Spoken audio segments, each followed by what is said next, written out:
Hello dear students, मैं संतोष कुमार प्रयागराज से स्वागत है आप सभी का ऑक्सी कोचिंग के एक और वीडियो में। आज की वीडियो में हम प्रश्नावली 12.1 के दूसरे क्वेश्चन को सॉल्व कर रहे हैं, यानी कि पार्ट बी का वीडियो है। सारे पार्ट की वीडियो चेक करने के लिए आप डिस्क्रिप्शन को देख लेना, या फिर 9 क्लास की अगर आपको वीडियो देखने का मर्जी हो गई तो आप आई बटन के साथ साथ डिस्क्रिप्शन को भी चेक कर सकते हो। आपको दोनों जगह 9 क्लास के लिए प्लेलिस्ट मिल जाएगी।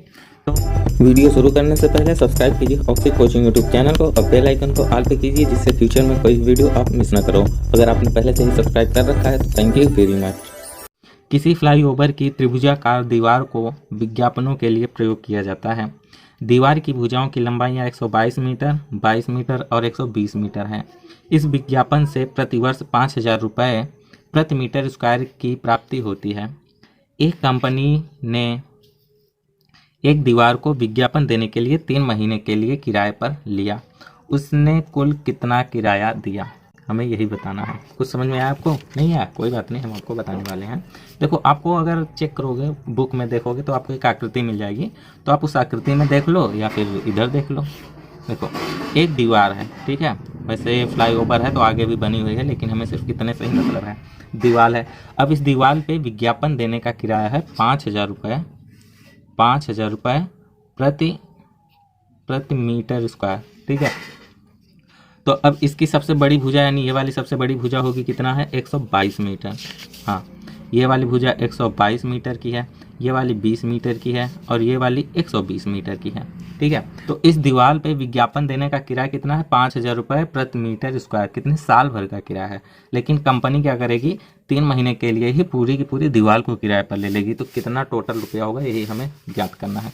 तो ज्ञात करना बहुत ईजी है। हम सबसे पहले त्रिभुज का क्षेत्रफल निकालेंगे, फिर क्षेत्रफल में इसका मल्टीप्लाई कर देंगे, तो आसानी से हमें पता चल जाएगा, ठीक है। देखो हम कैसे सॉल्व करते हैं, ठीक है। हल करते हैं यहाँ पे।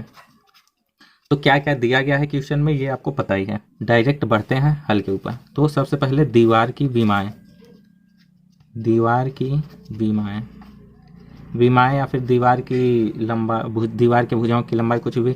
ए कितना है? 122 मीटर। देखो, ए को इसे हम ए मान लेते हैं और इसे बी मान लेते हैं और इसे सी मान लेते हैं, ठीक है, सहूलियत के लिए। ए कितना है? 122 मीटर। बी कितना है? 120 मीटर। और सी कितना है? 22 मीटर, ठीक है, केवल 22। अब हमें इसका क्षेत्रफल निकालना है। तो डायरेक्ट क्षेत्रफल हम कैसे निकालेंगे?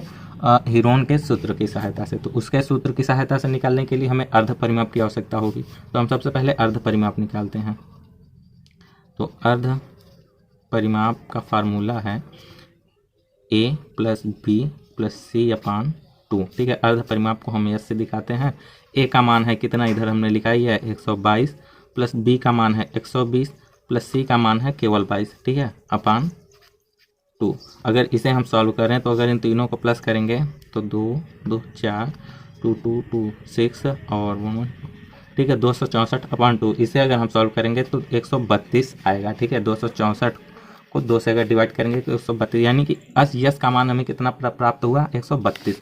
तो अभी जब हमें अर्ध परिमाप पता चल गया तो हम डायरेक्ट क्षेत्रफल निकाल लेते हैं। लिखते हैं त्रिभुज का क्षेत्रफल। फार्मूला यस ब्रैकेट में यस माइनस ए, यस माइनस बी और यस माइनस सी, ठीक है। आते हैं, यस कितना है हमने भी निकाला था 132, 132 ब्रैकेट में 132 माइनस ए कितना है? 122। उसके बाद नेक्स्ट ब्रैकेट में 132 माइनस बी कितना है? 120, 120। और लास्ट नेक्स्ट में करेंगे 132 माइनस 20। ओके, समझ गए ना? चलो, समझ रहे हो, बहुत अच्छी बात है।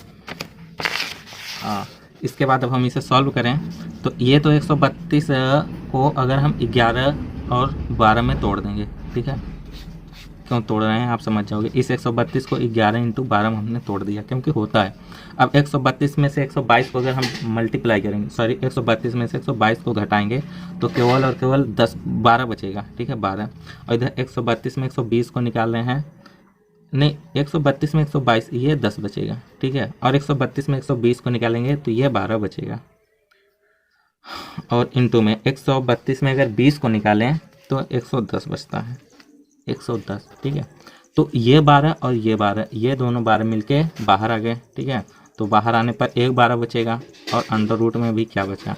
अंडर रूट में 11 बचा है और 110 बचा है। अब इस 11 को, और ये वाला भी 10 भी बचा है, 10 इंटू, अब इस 110 को 10 इंटू 11 में तोड़ देंगे आसानी से, तो ये दोनों 11 मिलके बाहर आ जाएंगे और ये दोनों 10 मिलके बाहर आ जाएंगे। यानी क्षेत्रफल कितना है, 12 under root 11 into 10 into 10 into 11। यहीं तक पहुँचे थे। ठीक है, चलो अब इस पेपर की हमें आवश्यकता नहीं है, इसमें अब सॉल्व करते हैं। तो आगे हम सॉल्व किए तो 12, ये दोनों 11 मिलके बाहर आ गए तो इंटू में 11, इंटू ये दोनों 10 मिलके बाहर आ गए तो इंटू में 10। ठीक है, करनी से अगर किसी भी संख्या को बाहर निकालना हो तो इस तरीके से निकाल सकते हो।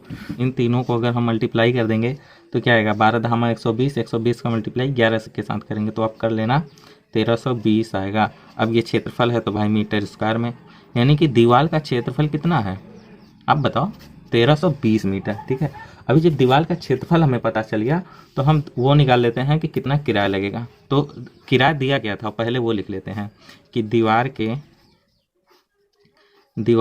1 मीटर, कितना, 1 मीटर स्क्वायर के 1 वर्ष का किराया के एक, ध्यान से देखना तभी समझ में आएगा, 1 वर्ष का किराया कितना था, 5000 रुपये किराया, 5000 रुपया था। ठीक है, अब संपूर्ण दीवार के, ये केवल 1 मीटर स्क्वायर है, अब पूरी दीवार का हम 1 वर्ष का किराया निकालेंगे तो यहाँ पे लिखेंगे संपूर्ण, अब चाहे संपूर्ण लिख लो या फिर 1320 लिख लो, बात तो एक ही है।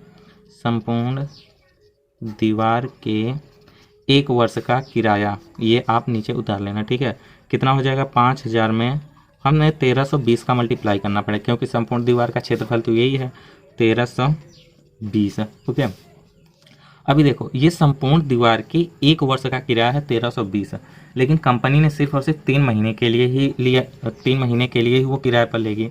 तो हम सबसे पहले 1 महीने का निकालेंगे, तो 1 महीने का निकालने के लिए हमें 12 से क्या करना पड़ेगा, डिवाइड। सही बात है, तो यही पे लिखेंगे कि संपूर्ण दीवार के 1 महीने का किराया, 1 महीने का किराया कितना होगा, सेम चीज़ में हम 12 से डिवाइड कर देंगे तो 5000 इंटू 1320 अपान 12। ठीक है, समझ रहे हो ना, अच्छी बात है। अभी 1 महीने का किराया इतना है, अभी हमें 3 महीने का चाहिए तो हम 3 से मल्टीप्लाई कर देंगे तो यही लिखेंगे कि संपूर्ण दीवार के 3 महीने का किराया आप ऊपर से उतार लेना, कितना होगा, 5000 इंटू 1320 अपान 12 इंटू में किसका इंटू में 3 महीने का चाहिए तो फिर से अब इसे हम सॉल्व कर देंगे तो हमें अपना आंसर मिल जाएगा। अभी देखो ये 1320 जो है किससे मिलके बना था, 11 12 13 10 11 12 से मिलके बना था ये 1320। देखो 5000 इंटू 1320 को अगर हम 12 से डिवाइड करें तो आता है 110। ठीक है, 110 आएगा, इंटू में ये 3 बचा ही है। अब 110 का मल्टीप्लाई 5000 के साथ करेंगे तो आएगा 11 50 55,000 के बाद 1 0 और इसका वाला। ठीक है, अभी मल्टीप्लाई में ये 3 बचा है। अब ये जो भी पढ़ लो, अब इसमें हमें 3 का मल्टीप्लाई करना है तो कितना 0 है, 4 0, 1 2 3 4 4 0, उसका 5 3 15 5 8 सिले 5 3 15 16। ठीक है, तो कितना हो गया, 1 सैकड़ा, 1000 10,000 लाख 10 लाख 16,50,000 रुपया किराया हुआ, कितना, 3 महीने का। ठीक है, और साल भर का किराया कितना होगा, ये इधर निकला, ये यहाँ पे निकला, सो आप देख लेना। ठीक है, तो ये होता है उत्तर। ठीक है, तो यानी कि आप कह सकते हो कि 1 वर्ष का किराया, 3 महीने का किराया संपूर्ण दीवार का कितना होगा, 16,50,000 रुपया। ठीक है, तो यहीं पे होता है आंसर समाप्त। क्वेश्चन को समझने में कहीं पे भी अगर परेशानी आई हो, कहीं पे भी नहीं समझ में आया तो आप कमेंट बॉक्स में बेशक बता देना, और अगर समझ में आ गया है तो भी आपको क्वेश्चन कैसा लगा ये भी आप बता देना। तो अगर आपके पास कोई क्वेश्चन हो, मैथ्स से संबंधित कोई टॉपिक हो तो आप बेशक हमें टेलीग्राम पे ज्वाइन होकर पूछ सकते हैं। सो फिर मिलते हैं आपसे नेक्स्ट वीडियो में नेक्स्ट क्वेश्चन को सॉल्व करते हुए, तब तक के लिए बाय बाय, टेक केयर, ख्याल रखना अपना, बाय बाय।